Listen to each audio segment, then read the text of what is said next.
So I decided to take an easier week this week just because my body's been feeling pretty beat up from hard training the past several weeks.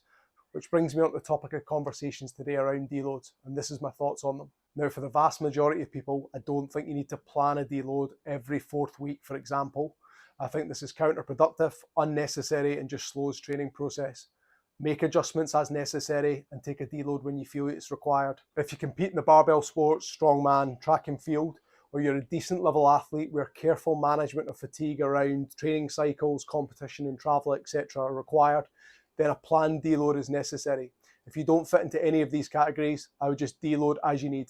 Deloads are typically a week long, however they can be smaller than this, they could be 2 to 3 days. So for example, you could do your last session on a Thursday, take a long weekend, come back into the gym on Monday, and it can be just as effective. When you deload, I wouldn't recommend taking it completely off. This is still a time where you want to apply a stimulus.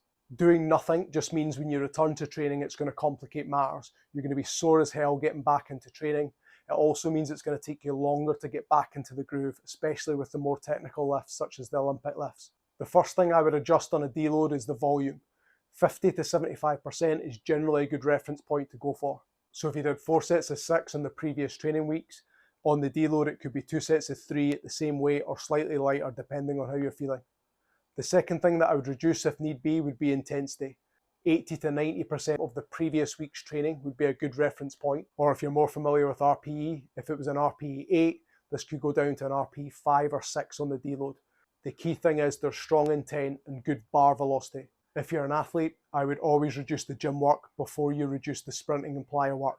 However, adjust as you feel. Light aerobic work such as the prowler, sled, assault bikes and tempo runs etc. are always a good idea just to maintain some general fitness during this time frame as well. Last point I want to make is the KISS principle. Keep it simple, stupid.